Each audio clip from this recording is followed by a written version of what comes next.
नमस्कार, बहुत बहुत स्वागत है आप सभी का इंडिया डेली के इस खास शो में जिसका नाम है वर्ल्ड वॉर। जिनेवा में कूटनीति ढह गई है, वार्ता की मेज से उठते ही जंग की आहट तेज हो गई। तेहरान की फिजाओं में अब शब्द नहीं बम बरसने की आशंका है और ऐसे में देखिए मिसाइलें तैयार, दुनिया की सांसें थमी हुई है। दुश्मन अब जो एक और दुश्मन है वो दोनों दोस्त बन रहे हैं, गठबंधन बदल रहे हैं, मोर्चे खिसक रहे हैं और पुराने सिद्धांत आज राख में बदलते हुए दिखाई दे रहे हैं।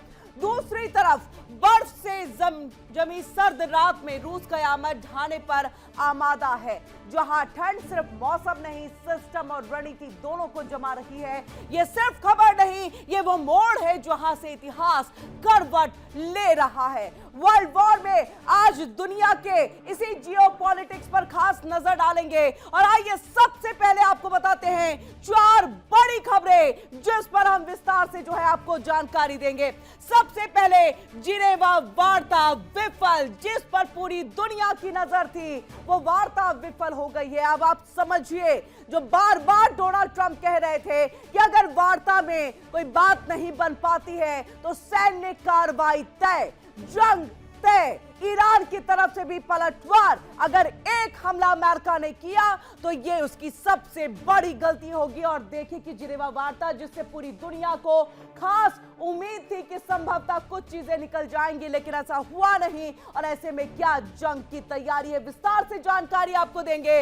वहीं दूसरी बड़ी खबर के तौर पर तेहरान पर बरसेंगे बम, क्योंकि वार्ता विफल। तो अब ऐसे में सवाल यही कि क्या तेहरान पर बम बरसेंगे, जो बात डोनाल्ड ट्रंप लगातार कह रहे थे। बार बार मिसाइलों की तैनाती, यूएसएस अब्राहम लिंकन, यूएसएस गरार की तैनाती, तो क्या अब तेहरान में बम बरसेंगे? इस पर हम आपको विस्तार से पूरी जानकारी देंगे। तीसरी बड़ी खबर के तौर पर दुश्मन का दुश्मन दोस्त होता है। एक तरफ जहां देखिए कि अमेरिका के साथ इजराइल की दोस्ती और इन दोनों की दुश्मनी ईरान के साथ, तो समझिए दोनों मिलकर के किस तरह से ईरान के लिए एक बहुत बड़ा खेल रचते हैं। लेकिन वही अब ईरान को एक और समर्थक अपना मिल गया है और वो है तालिबान। तालिबान भी ईरान के साथ बहुत बेहतर रिश्ते के साथ नहीं, लेकिन अमेरिका की दुश्मनी दोनों के लिए इतनी महत्वपूर्ण है कि दोनों दुश्मन जो है अब साथ में आ गए और दोस्त बन गए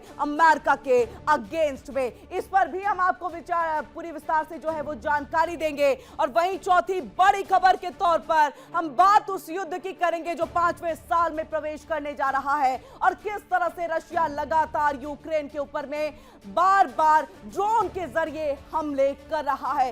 सर्द रातें हैं, ठंड ही रातें हैं और ऐसे में बिजली संयंत्रों पर जो है निशाना उसको बनाया जा रहा है, इमारतों को ध्वस्त किया जा रहा है। क्या कुछ तस्वीर पिछली रात आई है, वो तस्वीर आपको हम दिखाएंगे, विस्तार से जानकारी भी देंगे। और इसी जिनेवा में जो है इस युद्ध पर भी चर्चा हुई, तो क्या संभवतः इस पे कुछ बात बन पाई या नहीं बन पाई, ये भी आपको बताएंगे। तो 4 बड़ी खबरें जिस पर विस्तार से जानकारी देंगे। और इस बीच वर्ल्ड वॉर ब्रेकिंग न्यूज आपके सामने।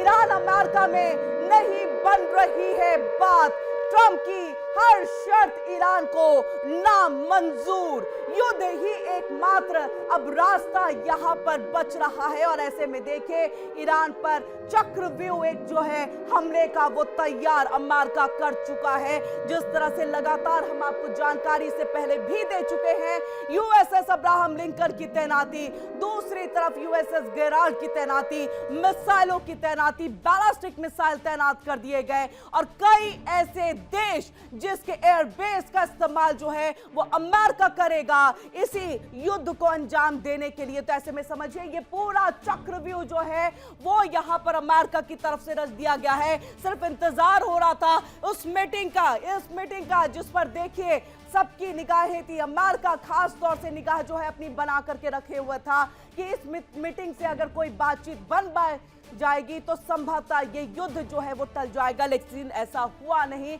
ऐसा हुआ नहीं। और यहाँ पर आप इस बात को समझिए कि किस तरह से अब जंग की तैयारियों सबके बीच में एक और बड़ी खबर, वर्ल्ड वॉर ब्रेकिंग न्यूज आपके सामने। वर्ल्ड वॉर ब्रेकिंग न्यूज में इजरायली अधिकारी का बड़ा दावा जो है वो सामने आ गया है। ईरान से बातचीत का कोई फायदा नहीं है। तो इजराइल की तरफ से यह बड़ा बयान उसके अधिकारी का, ईरान के साथ युद्ध ही एकमात्र विकल्प है। तो ये देखिए आप, दो बड़ी खबरों के साथ हम यहां पर है और दोनों खबर आपके टीवी स्क्रीन पर। पहली खबर में देखिए किस तरह से ईरान अमेरिका के बीच में जो बातचीत का दूसरे दौर की ये बातचीत जो कि प्रस्तावित थी उस पर बात बन नहीं पाई और इसको लेकर के अब इजराइल के एक अधिकारी की तरफ से ये बड़ा दावा कर दिया गया है कि ईरान के साथ बातचीत से कोई बात नहीं बन पाएगी, एकमात्र युद्ध ही विकल्प जो है वो यहां पर बचता है। अब ऐसे में इस बात को आप समझिए, ये दोनों ही तस्वीरें डराने वाली है, भयावह तस्वीर है यहां पर, क्योंकि इंतजार था कि जिनेवा में दूसरे दौर की बातचीत से कोई बात बन पाएगी और संभवतः यहां से कुछ निकल करके सामने आएगा। बात क्यों नहीं बन पाई ये भी हम आपको बताएंगे, वर्सेस के तौर पर दिखाएंगे कि कहां पर अमेरिका की क्या डिमांड और ईरान को क्या नाम मंजूर रहा। लेकिन सबके बीच में जो इजराइल के अधिकारी की तरफ से ये बात कही गई, ये अपने आप में डराने वाली भयावह बात, ये बड़ा दावा कि अब ईरान के साथ युद्ध ही एकमात्र विकल्प है। और इजराइल अगर इतनी बड़ी बात कह रहा है तो क्या फ्लोरिडा में हुई उस मीटिंग का, उस समर्थन का यहां पर वो सीधे तौर पर जो है खुले तौर पर आगाज कर रहा है कि अब ईरान के साथ युद्ध ही हम यहां पर करेंगे और फिर किस तरह की तैयारी है वो भी हम आपको दिखाएंगे। ये दो बड़ी तस्वीरें हैं आपके सामने जिस पर आज पूरी दुनिया की निगाहें टिकी हैं और इस तरह के तमाम जो दावे और विफल होती वार्ता है वो मिडिल ईस्ट में देखिए किस तरह से हलचल पैदा करते हुए। और ऐसे में देखिए जिनेवा में अमेरिका और ईरान की ये 3 घंटे की जो बातचीत चली है वो खास तौर से परमाणु वार्ता बिना स्पष्ट नतीजे के ही खत्म हो गई है। खामनेई ने ट्रंप को चेतावनी दी, खामनेई ने ट्रंप को चेतावनी दी और अमेरिकी वॉरशिप पर हमले की धमकी तक दे दी है। ऐसे में हॉर्मुज स्ट्रेट में सैन्य अभ्यास के बीच में देखिए कुछ हिस्से हैं जो अस्थायी रूप से बंद किए गए थे। अमेरिका ईरान के मिसाइल प्रोग्राम पर बात करना चाहता था, अमेरिका चाहता था कि हम मिसाइल प्रोग्राम पर जो है बात करें और उसे रोकने की कोशिश करें, जबकि ईरान चर्चा परमाणु कार्यक्रम तक ही सीमित रखना चाहता था। अब ऐसे में इस बात को समझिए और आइए आपको ग्राफिक्स के जरिए हम दिखाते हैं 3 घंटे की जो वार्ता चली उसमें क्या बात हुई और नतीजे अगर नहीं निकले तो कहां पर वो एक तरह से जा करके रुक गई। तो यूएस ईरान के बीच में परमाणु युद्ध पर चर्चा, 3 घंटे तक ये बातचीत, वार्ता के बाद देखिए संयुक्त बयान जारी नहीं किया गया। तो संभवतः आप समझ सकते हैं जब आपकी बात बनती है तो आप संयुक्त बयान जारी करते हैं, लेकिन अगर ऐसा नहीं हुआ है तो बातचीत बन नहीं पाई है, यानी कि वहां से कुछ पॉजिटिव सकारात्मक निकल करके आ नहीं पाया। अब ऐसे में अगली बैठक भी सहमति नहीं बन पाई। इससे पहले ओमान में मस्कट में जो बैठक हुई थी उसमें भी कोई बातचीत नहीं, सब कुछ विफल रहा, तमाम कोशिशें विफल रही और ऐसे में जिनेवा में हुई बैठक भी जो कि 3 घंटे की बैठक रही वो भी यहां पर विफल। अब ऐसे में डिप्लोमेसी के साथ डिफरेंस की रणनीति तय है, तो यानी डिप्लोमेसी के साथ बातचीत का दौर चल रहा था लेकिन अब डिफरेंस की यहां पर रणनीति जो है वो तय मानी जा रही है। और ऐसे में बातचीत हुई लेकिन मतभेद जस के तस बने रहे, यानी कि डोनाल्ड ट्रंप चाहते थे कि हम बैलिस्टिक मिसाइल तक की बात कर ले, लेकिन ईरान चाहता था एकमात्र परमाणु बात पर ही आप जो है बात कर सकते हैं, अन्यथा ना तेल ना बैलिस्टिक मिसाइल, किसी चीज पर कोई बातचीत यहां पर नहीं होगी। भरोसे की कमी बनी जो कि सबसे बड़ी बाधा रही। खामनेई की तरफ से इस बात का पहले ही जिक्र कर दिया गया कि देखिए अमेरिका अगर सहज तरीके से और एक तरह से अपने आप को पक्का मध्यस्थता के लिए लाना चाहता है तो संभवतः बातें बन सकती हैं। भरोसे की यहां पर पूरी तरह से खामनेई की तरफ से कमी दिखी, यानी अमेरिकी प्रेसिडेंट पर भरोसा नहीं है खामनेई को और ऐसे में यही सबसे बड़ी यहां पर बाधा थी। दोनों पक्षों के एजेंडे अलग अलग है और यही सबसे बड़ी वजह है कि बात बनते बनते खाई गहरी हो गई। क्या कुछ है खबर, देखिए इस रिपोर्ट में।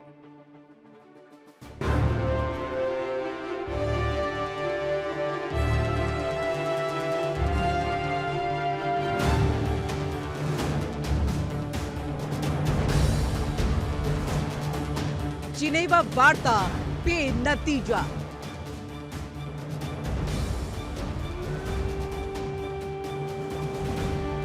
जिनेवा में 3 घंटे चली मीटिंग।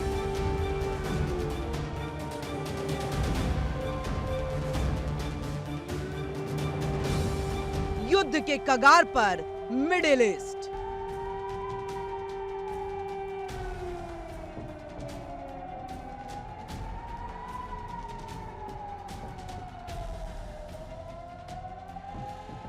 अमेरिका और ईरान के बीच परमाणु विवाद को लेकर के जिनेवा में दूसरे दौर की अप्रत्यक्ष बातचीत खत्म हो गई है।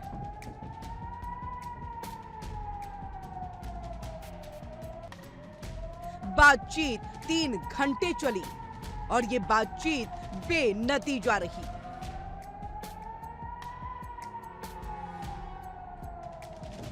वहीं सुप्रीम लीडर अली खामनेई ने कहा, अमेरिकी राष्ट्रपति डोनाल्ड ट्रंप ईरान को कमजोर नहीं कर पाएंगे।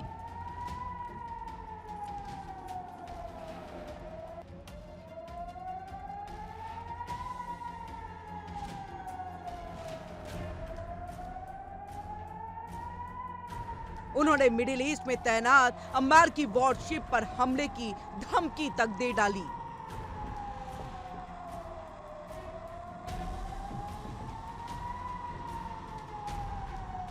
अमेरिका और ईरान के बीच ये बातचीत ऐसे समय में हुई जब पश्चिम एशिया में अमेरिका ने अपने सैन्य ताकत को बढ़ा दिया है।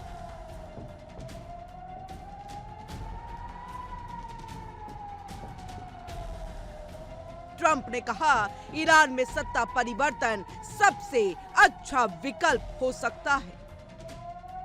इस बीच खामनेई ने अमेरिका को चेतावनी दी कि वे उनकी सरकार को गिरा नहीं सकता। उन्होंने कहा, दुनिया की सबसे ताकतवर सेना भी कभी-कभी ऐसा जवाब पा सकती है कि संभल न सके।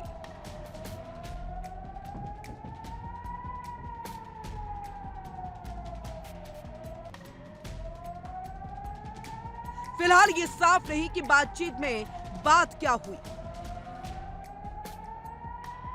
ईरान चाहता है चर्चा सिर्फ परमाणु मुद्दे तक सीमित रहे, जबकि अमेरिका बैलिस्टिक मिसाइल कार्यक्रम जैसे मुद्दे भी उठाना चाहता है। जिनेवा में बातचीत के दौरान ईरान ने दुनिया के सबसे अहम तेल मार्गों में से एक स्ट्रेट ऑफ हॉर्मुज के कुछ हिस्सों को कुछ घंटों के लिए बंद कर दिया था।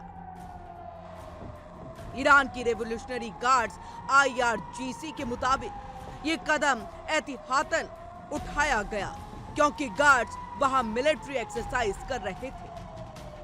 हॉर्मुज स्ट्रेट से दुनिया के कुल तेल का 20% हिस्सा गुजरता है, इसलिए यहाँ किसी भी तरह की रुकावट से ग्लोबल ऑयल सप्लाई और कीमतों पर बड़ा असर पड़ सकता है। ईरान पहले भी कह चुका है, अगर उस पर हमला हुआ तो वो इस रास्ते को पूरी तरह से बंद कर सकता है। जिनेवा वार्ता में अमेरिकी दूत स्टीव विटकॉफ और जैरेड कुशनर शामिल हुए। इन बातचीतों की मध्यस्थता ओमान ने की।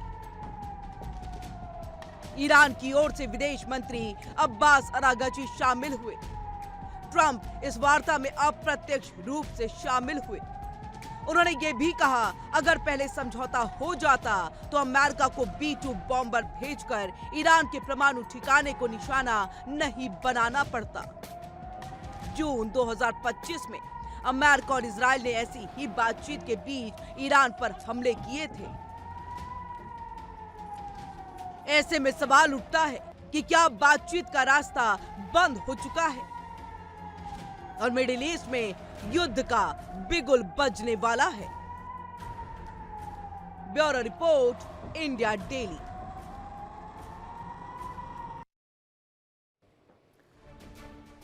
और आइए अब आपको बताते हैं कि आखिरकार ये वार्ता जो 3 घंटे तक चली, इसमें बात बन क्यों नहीं पाई। तो आप देखिए यहां पर डोनाल्ड ट्रंप वर्सेस खामनेई, और यही सबसे बड़ी वजह है कि दोनों के ईगो जो है वो यहां पर इस वार्ता में सामने आ गए। अब ऐसे में देखिए कि अमेरिका की जो डिमांड है, ईरान अमेरिका में नहीं बनी बात तो क्यों नहीं बनी बात, और क्या कुछ अमेरिका की डिमांड है परमाणु के साथ मिसाइल पर भी बात हो, इसको बिल्कुल नहीं चाहते ईरान। बात सिर्फ परमाणु कार्यक्रम तक ही सीमित रहनी चाहिए। इससे आगे एक कदम किसी और भी मुद्दे पर हम बात नहीं करेंगे। अब ऐसे में आप समझिए, परमाणु के साथ मिसाइल पर बातचीत के लिए लगातार अमेरिका ने जो है वो दबाव बनाना शुरू कर दिया था, लेकिन बात ईरान लगातार इस बात पर कि आपको परमाणु से दिक्कत है, यूरेनियम संवर्धन से दिक्कत थी, तो आप उसी पर बात करिए। आप हमारे तेल पर बात नहीं करेंगे, आप हमारे बैलिस्टिक मिसाइल पर बात नहीं करेंगे, आप हमारे अंदरूनी जो चीजें चल रही हैं उस पर आप बातचीत नहीं करेंगे, क्योंकि वो हमारा खुद का इंटरनल मसला है। अब ऐसे में देखिए, परमाणु कार्यक्रम पर सख्त निगरानी हो, ये अमेरिका की डिमांड, और ऐसे में ईरान का रुख यहां पर स्पष्ट है। इसको लेकर मिसाइल प्रोग्राम पर चर्चा से इनकार है, और इसको लेकर के विदेश मंत्री अब्बास अरागची ने भी कह दिया है। इस बात को जो है अली खाम ने भी कह दिया है कि हम सिर्फ परमाणु पर ही बातचीत करेंगे, लेकिन अगर आप चाहेंगे कि आप पैनी नजर रखें किसी चीज पर, तो वो संभव नहीं हो पाएगा। बैलिस्टिक मिसाइल कार्यक्रम पर चर्चा हो, अमेरिका की ये डिमांड है। ईरान का रुख इस पर भी स्पष्ट, राष्ट्रीय सुरक्षा का मुद्दा इसे बता दिया और कह दिया ये हमारी संप्रभुता, हमारी राष्ट्रीय सुरक्षा का मसला है, इस पर आप जो है इंटरफेयर नहीं कर सकते। बैलिस्टिक मिसाइलों पर रोक लगाई जाए, अमेरिका की ये डिमांड, रेड लाइन क्रॉस नहीं होगी, ये वादा करते हैं, लेकिन अगर आप कहें कि बैलिस्टिक मिसाइल नहीं बनाओ तो ऐसा संभव नहीं है, क्योंकि ये हमारी राष्ट्रीय सुरक्षा का मसला है और इसके लिए हमें इन चीजों की आवश्यकता है। हम बनाएंगे यहां पर, लेकिन हाँ, रेड लाइन को हम क्रॉस नहीं करेंगे, इस बात का दावा वादा जो है वो खामनेई की तरफ से कर दिया गया। क्षेत्रीय सुरक्षा को लेकर के चिंता व्यक्त की है अमेरिका की तरफ से, अमेरिका ने इसको लेकर के क्षेत्रीय सुरक्षा को लेकर के चिंता व्यक्त की, तो ईरान का रुख साफ है, प्रतिबंधों में राहत दीजिए। और इससे पहले भी आपको पता होगा, ये बैठक से पहले विदेश मंत्री अब्बास अरागची ने यह कह दिया था कि सारे के सारे प्रतिबंध अमेरिका हटाए,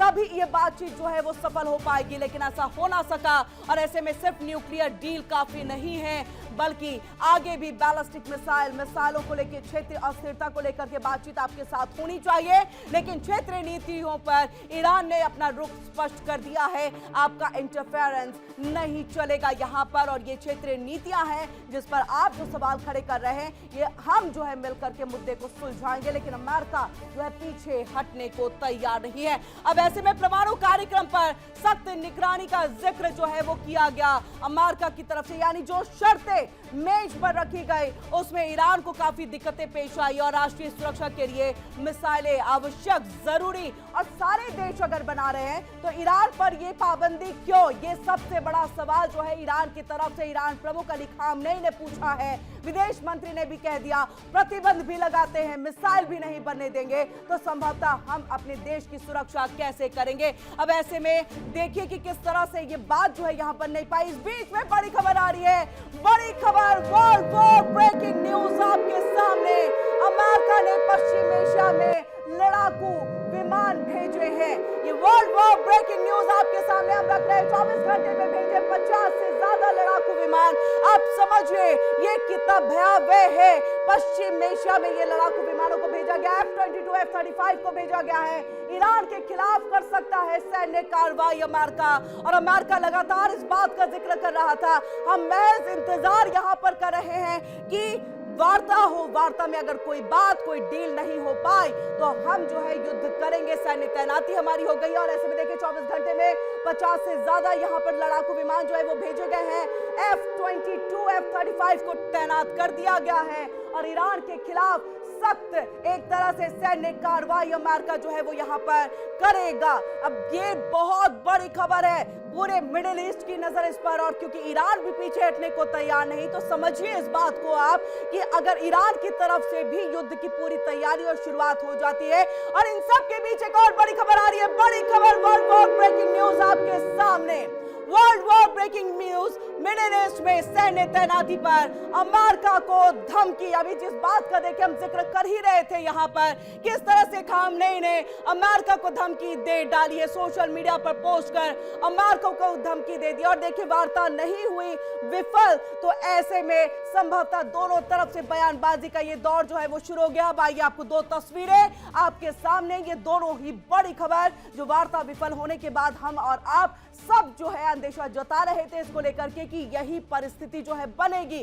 सबसे पहले अमेरिका ने पश्चिम एशिया में लड़ाकू विमानों को भेज दिया है। 24 घंटे में 50 से ज्यादा लड़ाकू विमान यहां पर भेजे गए हैं और वहीं देखिए कि समंदर में ही डुबो देने की बात कही गई है। ईरान की तरफ से खामनेई ने सोशल मीडिया के जरिए ये चेतावनी, ये धमकी अमेरिका को दे दी है कि जितने जंगी जहाज और जितने जंगी बेड़े अपने समुद्र में उतार रखे हैं उन सबको हम समुद्र में ही डुबो करके रख देंगे। खामनेई ने अमेरिका को ये बड़ी चेतावनी दी और ये दोनों तरफ से चेतावनियों भरे लहजे जो आ रहे हैं ये कल जिनेवा में हुए बैठक के बाद, बातचीत के बाद, जिसमें कोई नतीजा नहीं निकला, उसके बाद की ये सारी तस्वीरें सामने आ रही हैं। ऐसे में ईरान के खिलाफ कर सकता है अमेरिका सैन्य कार्रवाई, जिसका जिक्र लगातार डोनाल्ड ट्रंप कर रहे थे। कह रहे थे कि खामनेई ही है जो किसी तरह की ईरान के साथ डील नहीं होने देना चाहता है और खामनेई को सत्ता से हटाना होगा। अब उसी की तरफ ये बड़ा कदम अमेरिका बढ़ाते हुए 24 घंटे में 50 से ज्यादा लड़ाकू विमान। और इधर देखिए दूसरी तरफ ईरान भी चुप बैठने वाला नहीं। और देखिए हम बार बार इस बात को जिक्र क्यों कर रहे हैं कि ईरान चुप नहीं, क्योंकि ईरान ने शुरुआत से ही कह दिया हम दबाव में नहीं आएंगे, हम राजनीतिक चीजों में नहीं आएंगे, सम्मान से बातचीत करिए। और ऐसे में सीधे तौर पर यह भी कह दिया गया है कि अगर एक हमला आप करोगे तो उसके बाद युद्ध थमेगा नहीं, पूरा मिडिल ईस्ट जो है वो इस आग में झुलसेगा। तो क्या अमेरिकी राष्ट्रपति डोनाल्ड ट्रंप पश्चिम एशिया में एक महायुद्ध की स्क्रिप्ट लिख रहे हैं? ये सवाल है आज के वक्त में। क्या इजराइल को ईरान पर हमला करने का एक खुला लाइसेंस दे दिया गया है? और क्या इससे भी बड़ा सवाल ये कि अगर ऐसा हुआ तो अमेरिका के सबसे बड़े दुश्मन तालिबान ने ईरान का साथ देने का जो ऐलान क्यों किया है? जी हां, दुनिया के दो खतरनाक खिलाड़ियों के बीच एक सीक्रेट डील और फिर एक तीसरा खिलाड़ी जिसका आना पूरी तस्वीर यहां पर बदल देता है। तो चलिए करते हैं वो राजनीति के उस अनदेखे खेल की बात जो आपको हैरान कर सकता है। और आइए आपको हम ग्राफिक्स के जरिए बताते हैं इजराइल को ग्रीन सिग्नल किसने दिया, ईरान पर मैक्सिमम प्रेशर देने की बात किसने कही। तो अमेरिका की क्या कुछ रणनीति है वो पहले हम आपको बताते हैं। खुद युद्ध में उतरना नहीं चाहते और ऐसे में दूसरे के कंधे पर बंदूक रख करके चलाना चाहते हैं डोनाल्ड ट्रंप, और वो कंधा है नेतन्याहू का। सहयोगियों के जरिए दबाव बनाने की, प्रेशर बनाने की एक टैक्टिक्स जो है वो अमेरिका की तरफ से की जा रही है। अमेरिकी बयानों में सख्ती है, इजराइल को खुला समर्थन और राजनीतिक समर्थन जो है वो डोनाल्ड ट्रंप ने दे दिया है। इजराइल की सैन्य तैयारियां हैं, ईरानी ठिकानों पर संभावित स्ट्राइक की अटकलें लग रही हैं। और ये बैठक आपको याद होगा, हमने आपको रिपोर्ट भी दिखाई थी, फ्लोरिडा की बैठक जिसमें खुला समर्थन। तो बारूद के ढेर पर बैठी है ये पूरी दुनिया और अमेरिका की सैन्य मौजूदगी इसको और ज्यादा बढ़ावा देती है। खाड़ी देशों की बेचैनी साफ तौर से यहां पर दिखाई देती है। तो ये तैयारी है अमेरिका की नेतन्याहू के कंधे पर बंदूक रख करके चलाने की, जिसमें ईरान को खत्म करना चाहता है अमेरिका। चलिए दिखाते हैं इसी पे खास रिपोर्ट।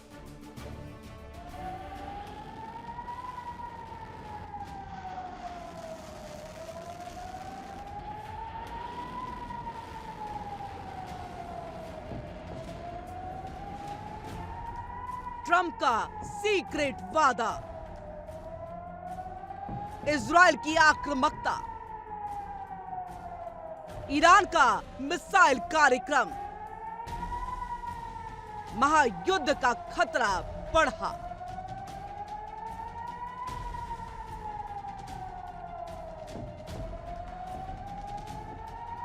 हाल ही में अमेरिकी मीडिया आउटलेट ने जो खुलासा किया है उसने दुनिया भर के कूटनीतिक गलियारों में भूचाल ला दिया। रिपोर्ट के मुताबिक दिसंबर 2025 में फ्लोरिडा में हुई एक बैठक में अमेरिकी प्रेसिडेंट डोनाल्ड ट्रंप ने इजरायली प्रधानमंत्री बेंजामिन नेतन्याहू को साफ साफ कह दिया था कि अगर इजरायल ईरान के मिसाइल कार्यक्रम पर हमला करता है तो अमेरिका उसे पूरा समर्थन देगा। इसमें हवाई ईंधन भरने और एयर स्पेस के इस्तेमाल की इजाजत भी शामिल होगी। ये कोई छोटी बात नहीं है, ये इजरायल को ईरान के खिलाफ सैन्य कार्रवाई करने का एक तरह से ग्रीन सिग्नल था, एक फ्री हैंड था।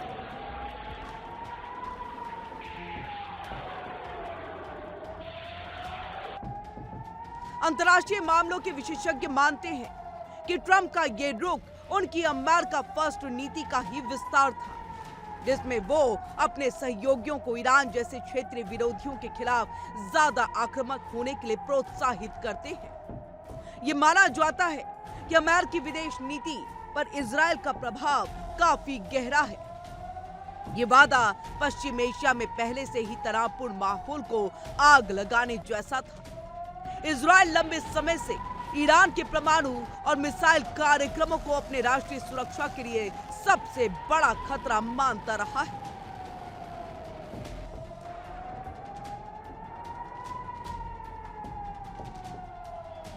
लेकिन सवाल यह है कि क्या ईरान का मिसाइल कार्यक्रम इतना बड़ा मुद्दा है, क्योंकि इजराइल और अमेरिका इसे खत्म करने पर तुले हैं। ईरान के पास पश्चिम एशिया में सबसे बड़ा और सबसे सोफिस्टिकेटेड मिसाइल शस्त्रागार है। इसमें बैलिस्टिक और क्रूज मिसाइलें दोनों शामिल, जो इजराइल और खाड़ी देशों के साथ साथ अमेरिकी सैन्य ठिकानों तक पहुंच सकती है।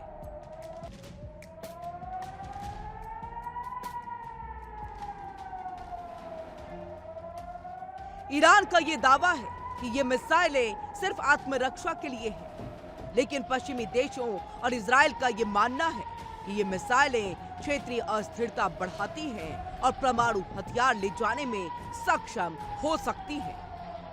रक्षा विश्लेषक कहते हैं, ईरान की मिसाइल क्षमताओं में लगातार बढ़ोतरी क्षेत्र में शक्ति संतुलन को बाधित करती है और इजराइल के लिए ये सीधा खतरा बन सकती है।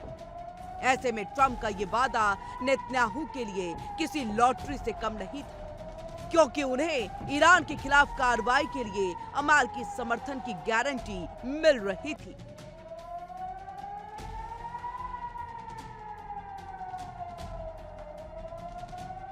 Bureau report, India daily.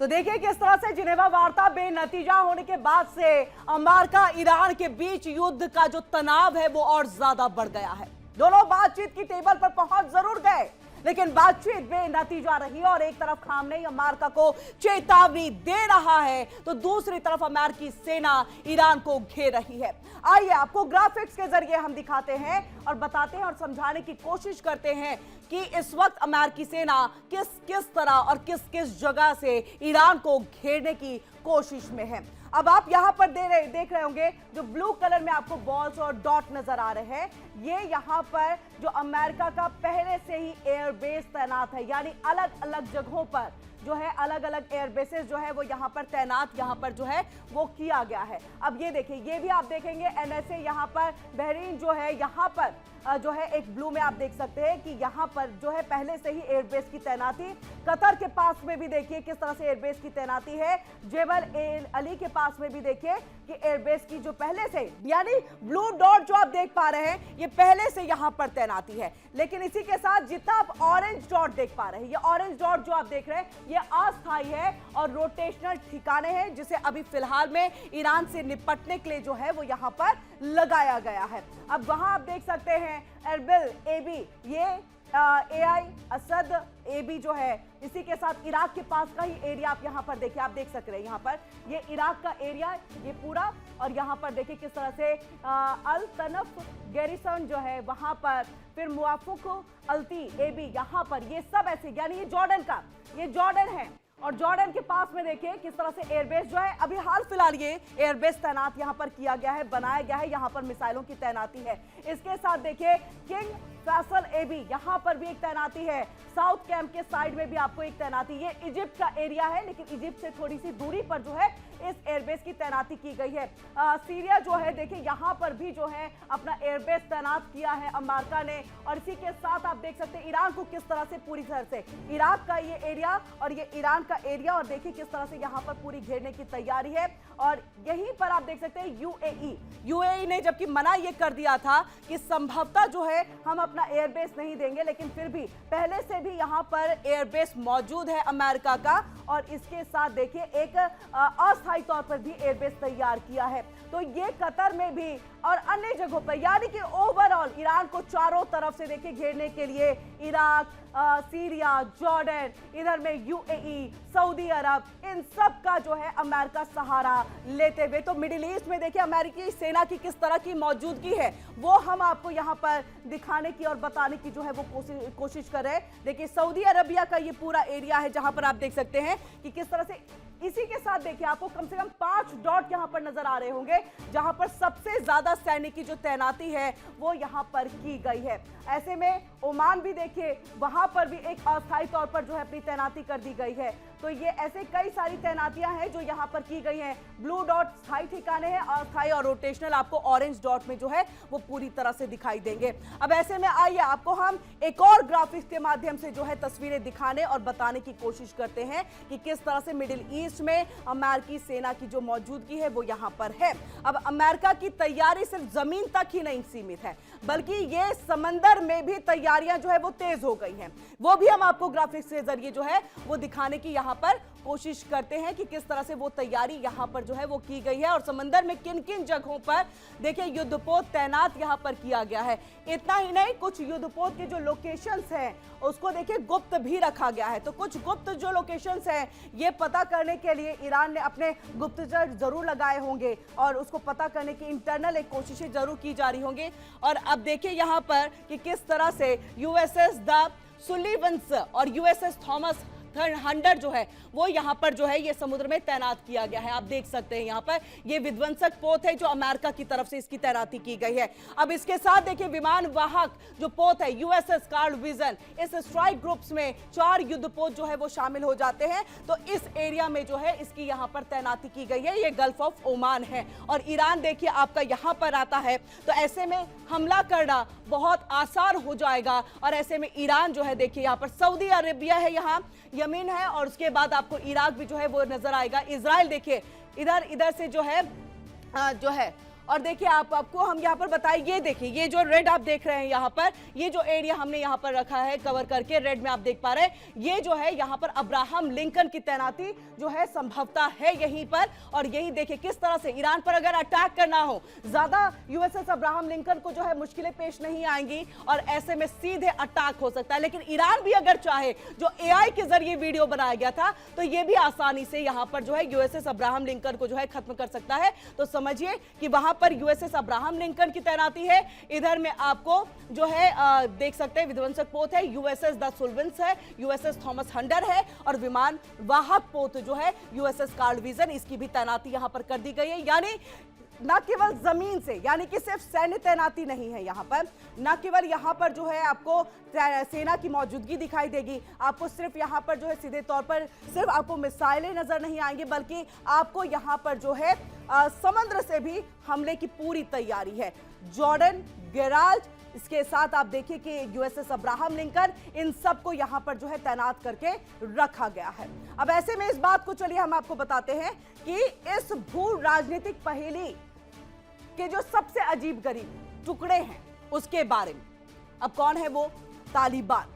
जी हां, तालिबान, जिस तालिबान को अमेरिका ने अफगानिस्तान से खदेड़ने के लिए सालों तक युद्ध लड़ा, जिस तालिबान को अमेरिका अपना कट्टर दुश्मन मानता है, उसी तालिबान के प्रवक्ता ज़बीहुल्लाह मुजाहिद ने अब ऐलान कर दिया है कि अगर आपको ईरान पर हमला करता है, यानी कि अमेरिका अगर ईरान पर हमला करेगा तो वो ईरान का समर्थन करेगा। और आपको याद होगा शुरुआत में ही हमने बताया, दुश्मन का दुश्मन दोस्त हो जाते हैं और वही यहां पर चीजें जो है वो देखने को मिल रही है।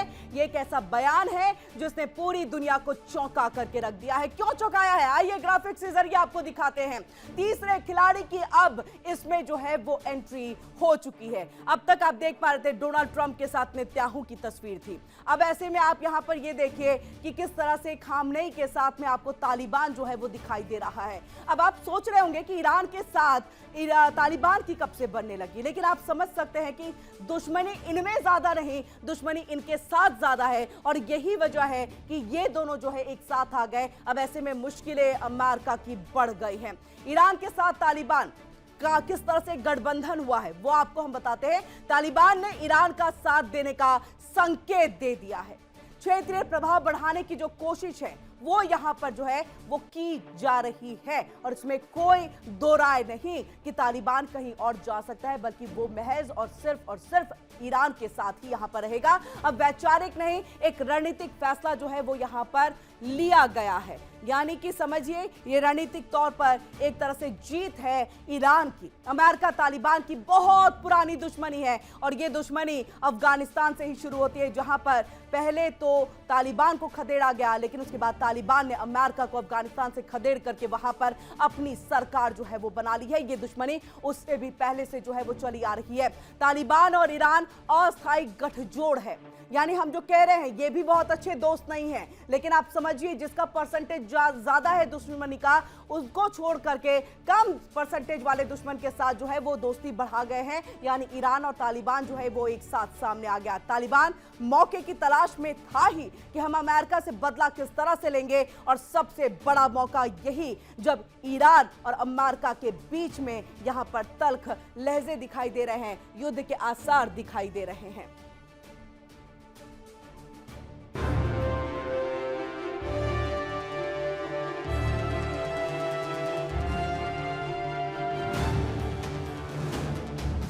तालिबान का अजब ऐलान।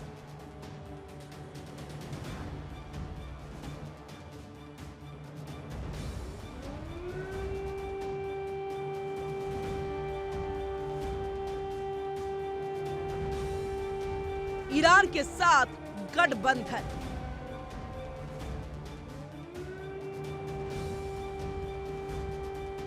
पश्चिम एशिया का नया समीकरण।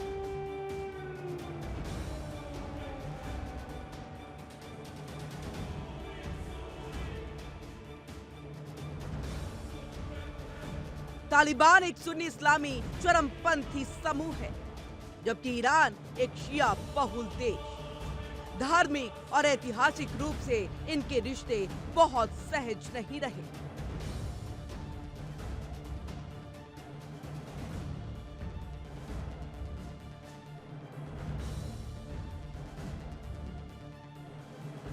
खास तौर पर पानी के बंटवारे को लेकर इनके बीच पहले भी तनाव रहा, तो फिर ये अजब गजब गठबंधन क्यों? इसकी कई परतें हैं। सबसे पहली और सबसे साफ वजह है अमेरिका का विरोध।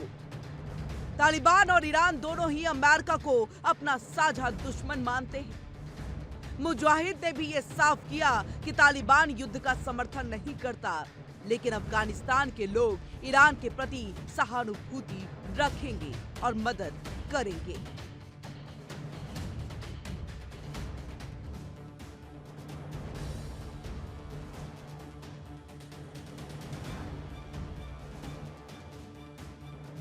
दूसरा कारण क्षेत्रीय प्रभाव है। अफगानिस्तान का पड़ोसी होने के नाते ईरान के साथ अच्छे संबंध बनाए रखना तालिबान के लिए रणनीतिक रूप से अहम।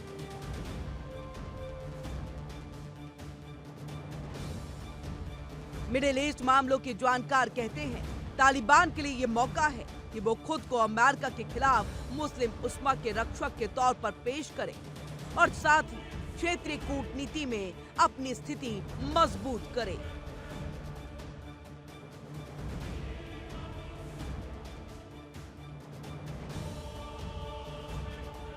तालिबान का यह बयान अमेरिका को एक बड़ी दुविधा में डाल देता है। एक तरफ उनका सबसे पुराना सहयोगी इजराइल है, जो ईरान को खत्म करना चाहता है, तो दूसरी तरफ ईरान है, जिसके साथ अमेरिका के रिश्ते हमेशा से तनावपूर्ण रहे हैं, और अब इसमें तालिबान भी कूद पड़ा है। खबर है कि अमेरिकी सैन्य और खुफिया अधिकारी भी इजराइल को बंकर बस्टिंग बम जैसे हथियार मुहैया कराने पर विचार कर रहे हैं।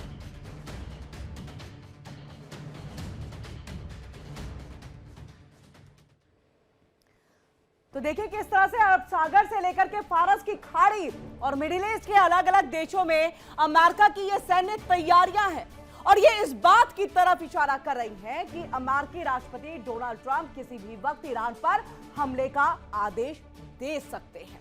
लेकिन इसी अंदाज में एक कड़ा जवाब ईरान के सुप्रीम लीडर अली खामनेई की तरफ से भी आया और उन्होंने एक बयान पोस्ट कर दुनिया को हैरान कर दिया है, जिसमें अमेरिकी राष्ट्रपति डोनाल्ड ट्रंप को सीधी धमकी दी गई है। क्या कुछ कहा गया ये आपको बताते हैं। खामनेई की चेतावनी, ट्रंप को सख्त संदेश। खामनेई ने अमेरिका को खुली चेतावनी दे डाली है। क्या कुछ कहा आपको बता रहे हैं। यहां पर अमेरिकी वॉरशिप पर हमले की धमकी है, जो आपने महाबेड़ा महादैत्य वहां पर तैनात कर रखा है, चाहे यूएसएस अब्राहम लिंकन के जरिए हो, गेराल्ड के जरिए हो, बुश के जरिए हो, लेकिन संभवतः आपका वो सारा वॉरशिप जो है हम उसको निस्तराबूद कर देंगे, खत्म कर देंगे। दबाव का जवाब दबाव से ही दिया जाएगा और ये सोशल मीडिया के जरिए ट्रंप को खुली धमकी खामनेई की तरफ से दे दी गई है।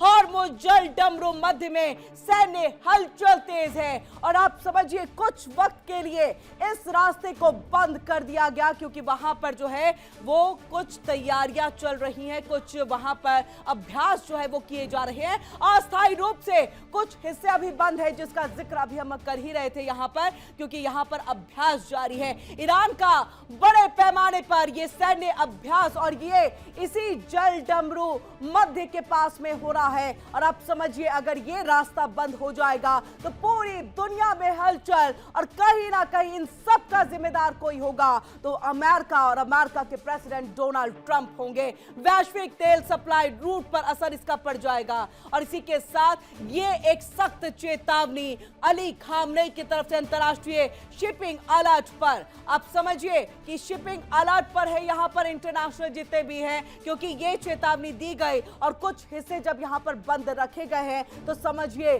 कि इस रास्ते को बंद पूरी तरह से ईरान कर सकता है। ये सब कुछ उसके हाथ में है और अगर बंद हुआ तो तेल की कीमत कहां पहुंचेगी ये भी हम आपको बताएंगे। हालात बिगड़ जाएंगे, पूरी दुनिया में हलचल हो जाएगी, मिडिल ईस्ट में तबाही तो मचेगी ही मचेगी, अस्थायी चीजें, अस्थिरता चीजें दिखाई देंगी। लेकिन इन सब के बीच में समझिए कि कैसी स्थिति जो है वो पूरी दुनिया में, मिडिल ईस्ट ही नहीं पूरी दुनिया में इस जल डमरू मध्य के बंद होने के बाद तस्वीरें आ सकती हैं। आप भी इस बात से जो है संभवतः समझ पा रहे होंगे। अमेरिकी राष्ट्रपति हमेशा कहते रहते हैं उनके पास दुनिया की सबसे बड़ी सैन्य शक्ति है।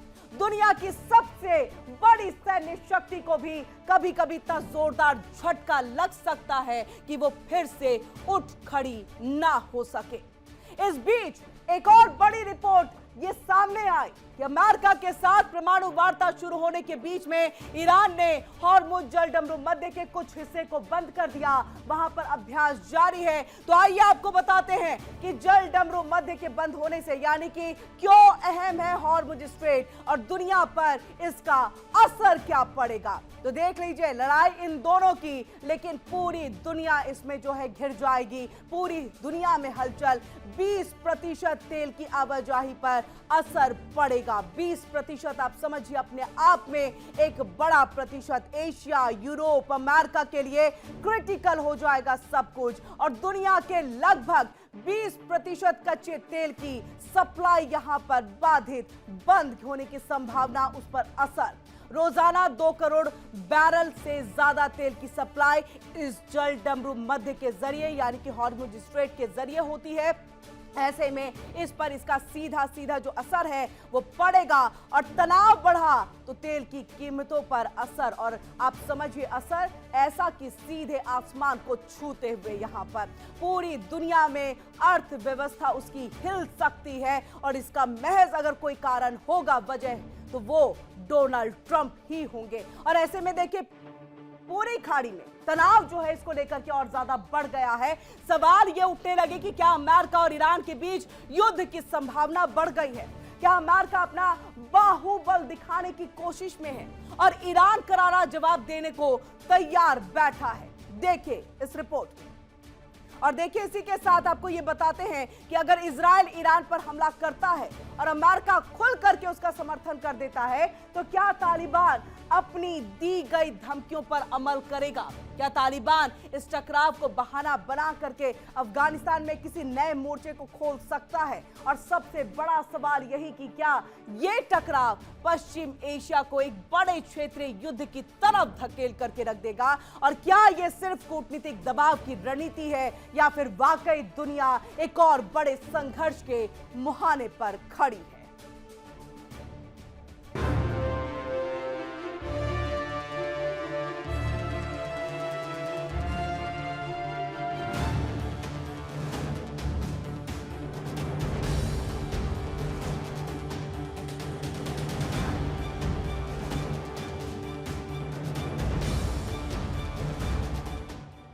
अगर इजराइल ईरान पर हमला करता है और अमेरिका उसका समर्थन करता है तो क्या तालिबान अपनी धमकी पर अमल करेगा?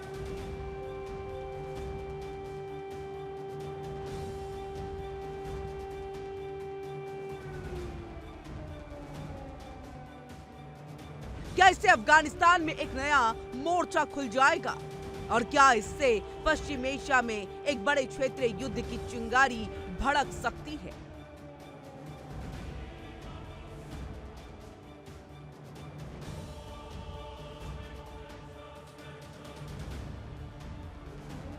विशेषज्ञ बताते हैं कि ट्रंप का प्रशासन ऐसी किसी भी सैन्य कार्रवाई से बचना चाहेगा क्योंकि इससे क्षेत्र अस्थिर हो जाएगा और दुनिया की तेल आपूर्ति में भी रुकावट आ सकती है।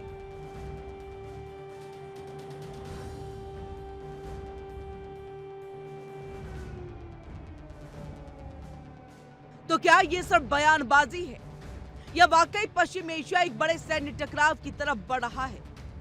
ट्रंप का दावा है कि इजराइल की मंशा और तालिबान की धमकी ये सब मिलकर युद्ध का माहौल बना रही है।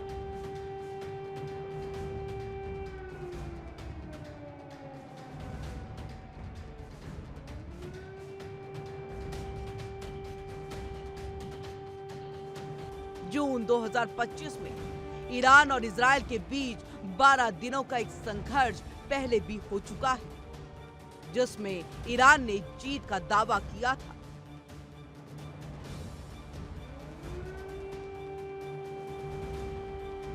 और ये दिखाता है कि दोनों देशों के बीच तनाव कितना गहरा है और सैन्य टकराव की संभावना कितनी हकीकत।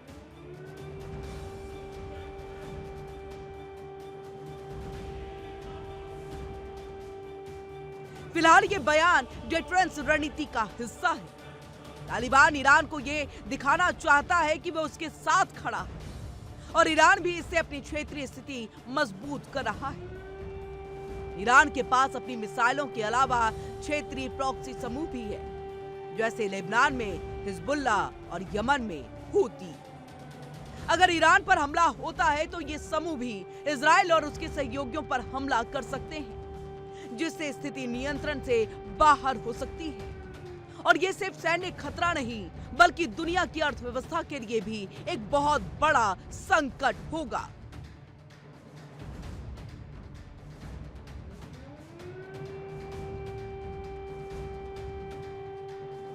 ये सिर्फ क्षेत्रीय संघर्ष नहीं रहेगा बल्कि इसका वैश्विक प्रभाव भी देखा जाएगा।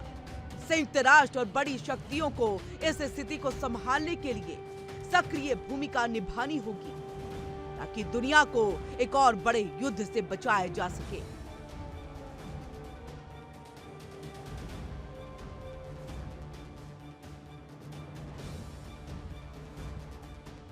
ट्रंप के कथित वादे से लेकर तालिबान के अप्रत्याशित समर्थन तक पश्चिम एशिया की राजनीति एक ऐसे मोड़ पर आ गई है जहां कुछ भी निश्चित नहीं कहा जा सकता।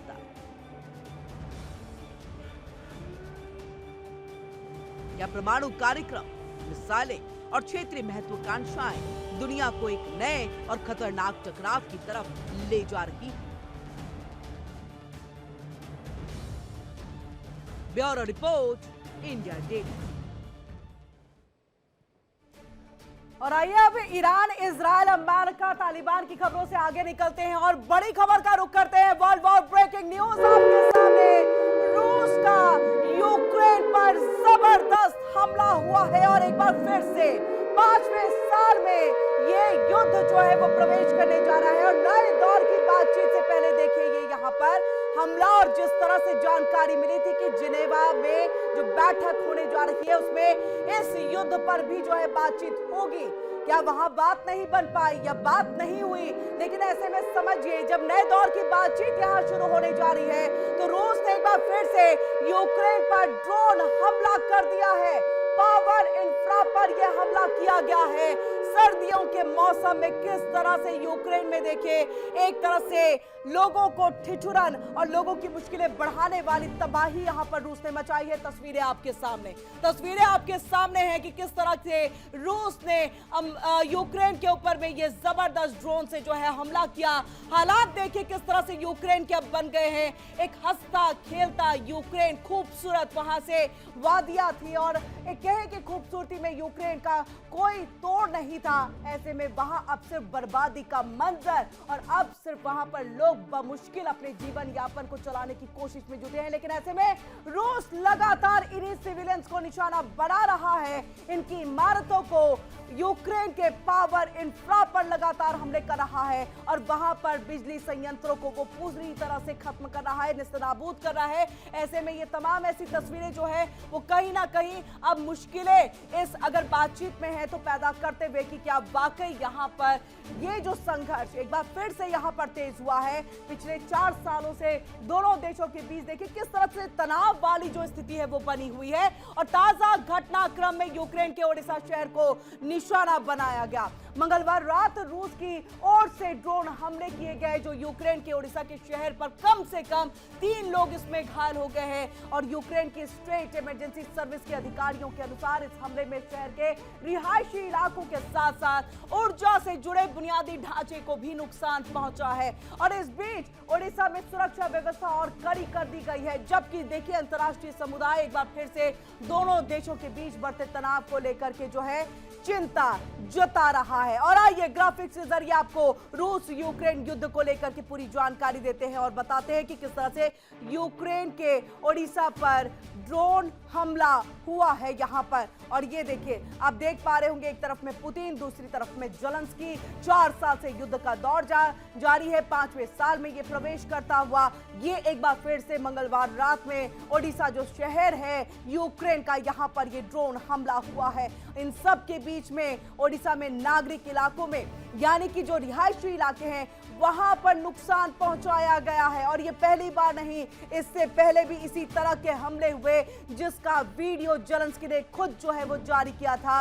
और यूक्रेन की स्टेट इमरजेंसी सर्विस का ये बयान निकल करके यानी अधिकारी बयान दे रहे हैं कि किस तरह से इस हमले ने इसकी एनर्जी इंफ्रास्ट्रक्चर को भारी क्षति यहां पर पहुंचाई। और ऐसे में कई इलाकों में भीषण आग लग गई है यानी सिर्फ तबाही का मंजर ओडिशा शहर से निकल करके सामने आ रहा है। आम नागरिक सबसे ज्यादा अब प्रभावित हो रहे हैं यानी युद्ध अब सेनाओं के बीच में नहीं बल्कि नागरिकों के साथ यहां पर रूस करता हुआ दिखाई दे रहा है।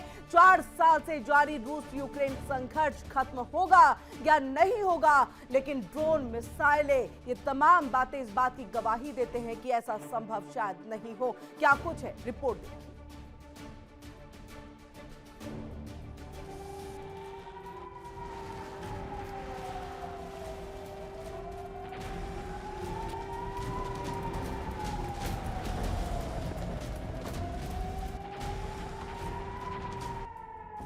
रूस ने किया ड्रोन हमला, यूक्रेन एक बार फिर दहला, ड्रोन ने बरसाई आग।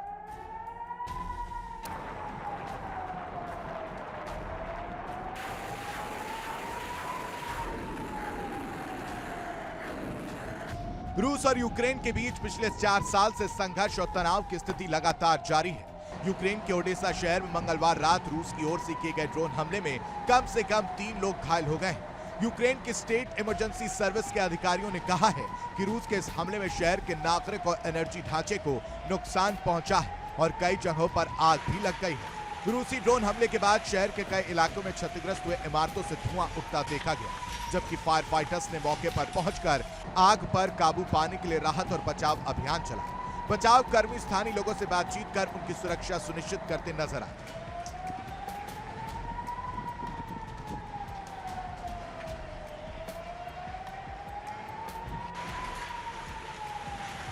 ओडेसा के सिटी मिलिट्री एडमिनिस्ट्रेशन के प्रमुख सेरहिल लिसाक ने इस संबंध में बताया कि घायलों में से शामिल 2 लोगों को अस्पताल में भर्ती कराया गया है, वहीं एक की हालत गंभीर बनी हुई है। वहीं हमले के बाद एक बहुमंजिला रिहायशी इमारत की ऊपरी मंजिलों में भी आग लगने की सूचना मिली।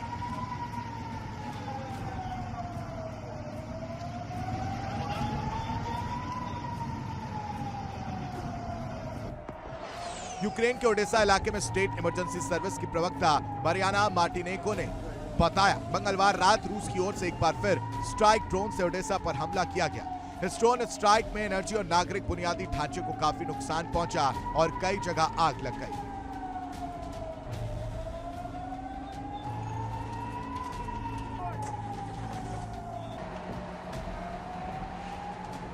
बचाव दल शहर के अलग अलग जगहों पर काम कर रहे थे। वहीं एक निजी मकान और टायर गोदाम में भी आग लगने की सूचना मिली। करीब 300 स्क्वायर मीटर के इलाके में लगी आग पर काबू पा लिया गया है। घटना के बाद ओडेसा के कई प्रभावित इलाकों में नुकसान का आकलन किया जा रहा है और इमरजेंसी सेवाएं स्थिति को सामान्य करने में जुटी हुई हैं।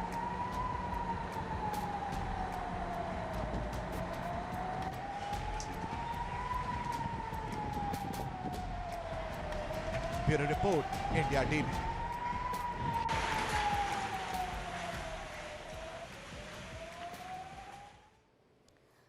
दुनिया शतरंज की बिसात पर खड़ी है। हर चाल भारी, हर गलती विनाशकारी।